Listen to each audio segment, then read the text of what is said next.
Hey guys, David here. Welcome to Digital Outlook, where you're gonna find the best community in all of crypto. In today's video, what the SEC has up its sleeve. So guys, without further ado, why don't we get to it?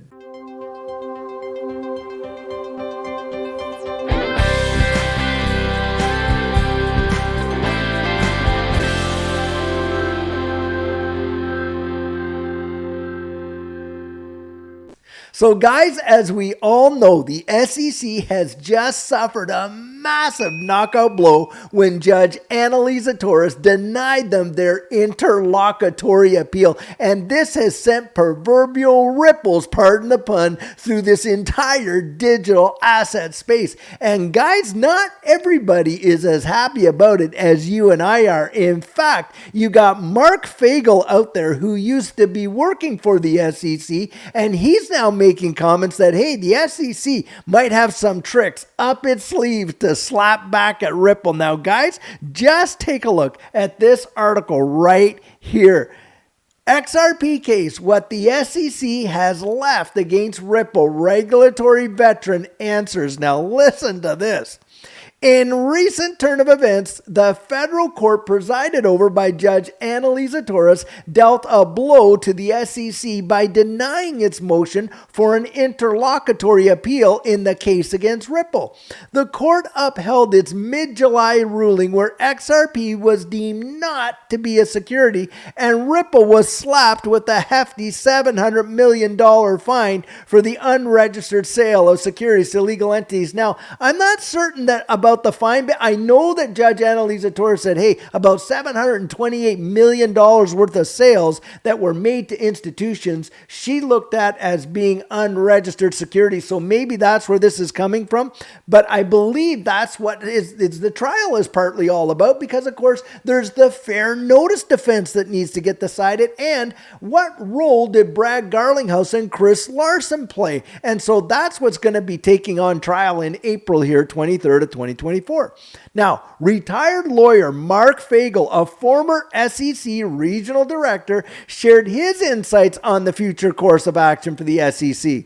According to Fagel, the SEC must resolve the individual case against Ripple, either through trial, settlement, or dismissal. Additionally, the SEC needs to determine the remedies for Ripple's illegal securities offering, either through a settlement negotiation or a court hearing. And that's why I'm not so certain about the absolute $700 million fine quote in there, because, hey, if the whole thing can be resolved through settlement negotiation, or they lose the case and it gets totally dismissed, or they lose it in trial, or the whole case gets dismissed, that has me a little bit baffled what that statement is. But needless to say, and this is what Fagel says down here, I'm not carrying water for anyone. I disagree with a lot of how they've handled the crypto space, but there are a lot of places where they are 100% correct, like suing a company that illegally raised over $700 million in violation of security laws. Oh, really, Mark Fagel? Well, you don't seem to be saying anything about the Ethereum disguised whales, do you?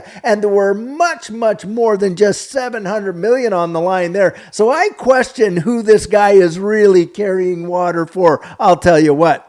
When questioned about the potential settlement amount for the 700 million violations, Fagel admitted the case's uniqueness made it challenging to estimate. He also critiqued the SEC's approach, particularly in its inclusion of Ripple top executives Brad Garlinghouse and Chris Larson in the original complaint. Fagel argued that pursuing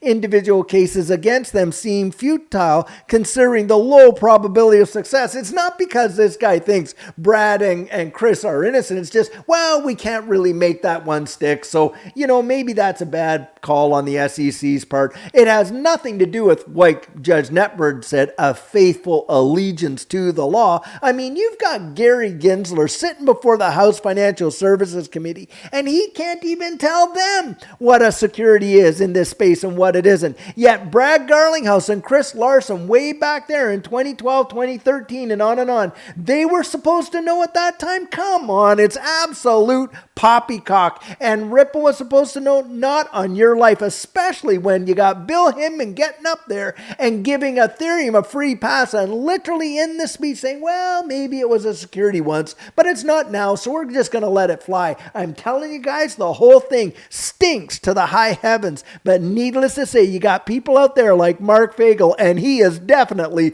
carrying water. And I'll tell you what, it's not for Ripple, for Brad Garlinghouse, for XRP, or for you and I, to be sure. Now, listen to this. He says the SEC's handling of, or maybe this is the actual writer of the article, the SEC's handling of the case has sparked debate about its impact on retail investors.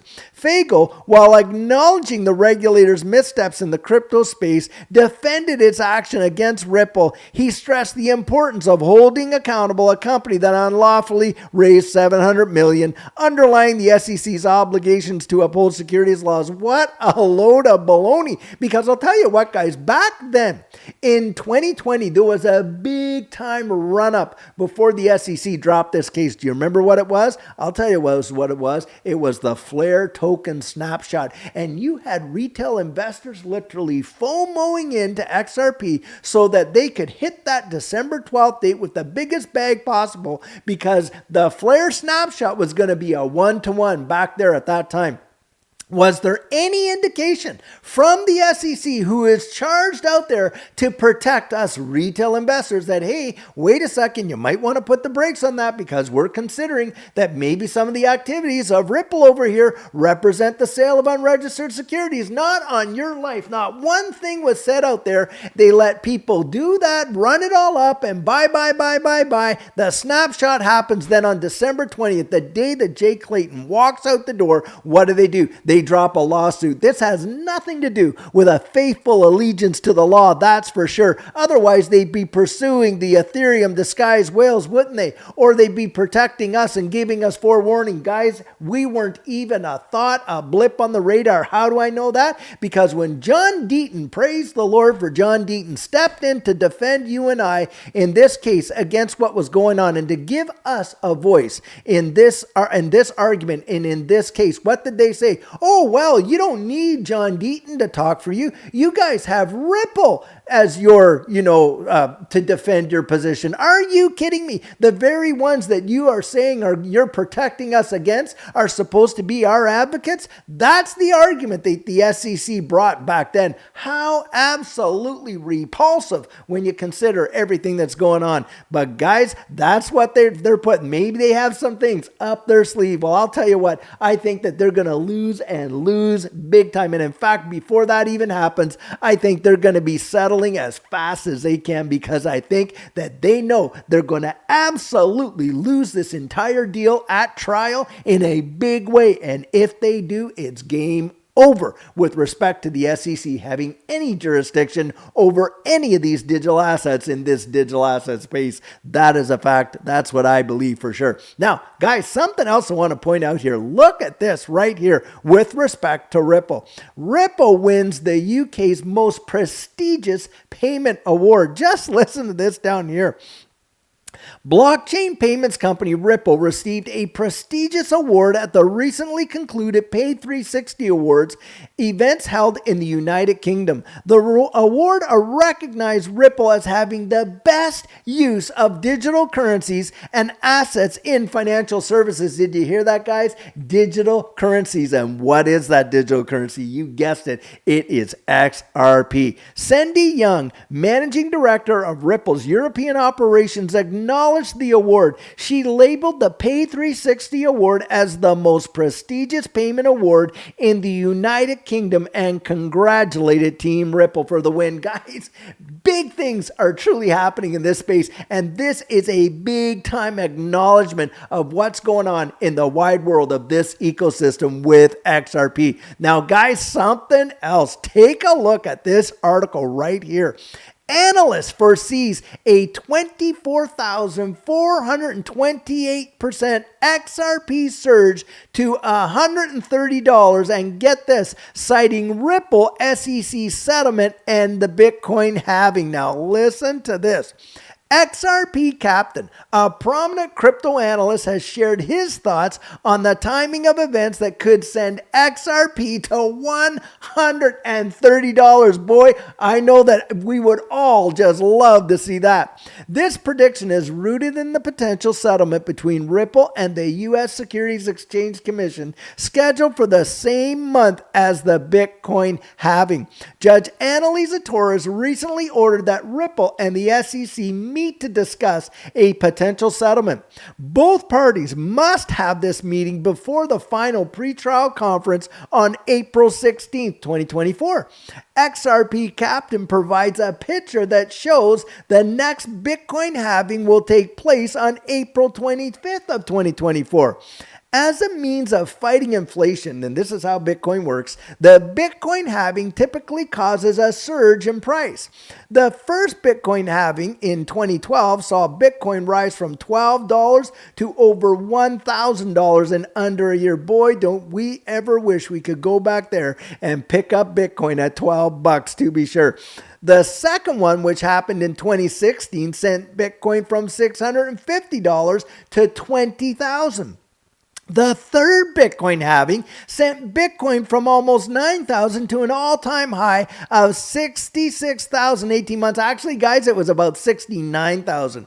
Bitcoin is the crypto market leader, and an uptrend will see other tokens like XRP enjoy a surge. Listen, guys, a rising tide raises all ships, doesn't it? Now, Ripple's partial victory in July saw XRP surge to its highest price in 2023 so far. The community expects the end of the lawsuit to have a similar, if not bigger, effect. Pairing this with the Bitcoin halving could make XRP Captain's $130 prediction feasible. Boy, I'll tell you what, should that happen, it is going to be absolute crazy, I'll tell you. XRP Captain also highlights an old post from Ripple Chief Technology Officer David Schwartz, where he commented on an astounding 1,871% surge in the Liberty TripAdvisor Class B shares. A price surge like this in the traditional stock market was an anomaly given its lack of volatility. During this surge, LTRB skyrocketed from a closing price of just over $4 to a staggering high of $134 the next day. Schwartz, recognizing the extraordinary price surge, expressed his remorse for not investing in it despite his unfamiliarity with the stock. And we all know David Schwartz, the guy is the Riddler, seriously. And he puts stuff out there to literally tease people's minds, to be sure. Now, here it is right here. Just in, Ripple versus SEC settlement following Bitcoin halving. Perfect time for XRP to hit $130. I hope everyone remembered David Schwartz LTRB PB pick. And there it is. XRP Captain believes that the upcoming events might create the ideal conditions for XRP to reach $130, just like the LTRPB. Notably, this prediction has the same target as XRP Captain's former analysis based on a 6-year holding pattern. Greg Crypto, one of the top crypto analysts in the XRP community, commended XRP's Captain's analysis of the timing and dates. Now here it is. However, it's important to acknowledge that many within the community remain skeptical about the feasibility of such a monumental surge in such a short time frame. Boy, I bet they do. And guys, we have literally shown a video of comments on Reddit and other places back in 2017 when you could have been picking up XRP at 0.006 and all the FUD and you name it. Nobody in their right mind were really thinking that just a year later you were going to see XRP at $3.84. Can you fathom being that guy that fell into XRP and we're $6,000 would have bought you 1 million XRP, and 1 year later, that $6,000 investment would have netted you $3.84 million. Guys, it happened before. It can definitely happen again. Will it? Well, we're going to find out, aren't we? Because, hey, no one has a crystal ball. We don't know with absolute certainty. But, hey, these guys, these technical analysis guys are coming out and they're saying, here are the indicators that this could happen. But I'll tell you what, I'm investing into this space because of the fundamental of what I see it doing, and I kid you not, Judy and I are absolutely convinced. And for us, like I love to say, boy, we have got our tickets and we are ready to ride this thing all the way past Jupiter. And I sure hope that you're going to be on that rocket ship when we do. So guys, one thing I can tell you is you are going to thank yourself that you got your plan in place before this next bull run absolutely takes off. And what our coaching program offers, that is where you and I can meet personally, one-on-one for 1 hour over Zoom. And during that time, I share with you our personal journey in that last bull run and what enabled Judy and I to experience some amazing financial success. I share with you the mistakes we made so that you don't have to fall into the same pitfalls we did. We take a look at your portfolio and make sure that it's balanced towards your goals, and we work together to develop your exit strategy. We can even get your assets off an exchange and onto a hardware wallet, along with delivering to you some amazing techniques that are really going to help you in this space. Now, the cost of that is $250, and if that's something that interests you, you write me right there at coaching@thedigitaloutlook.com and we'll get you all booked in. So guys, this is the video I have for you today, and as always, I truly hope that you enjoyed it. Now, many of you know I'm not a financial advisor, and this isn't financial advice, but if you found value in it, if you'd hit that like and subscribe, I'd appreciate it. Hey, don't forget to put your comments right down there in the comment section and hit that notification bell so that you don't miss out on any of our regularly released videos. So, in the meantime, and in between time, stay safe, be blessed, and I'll catch you in the next one.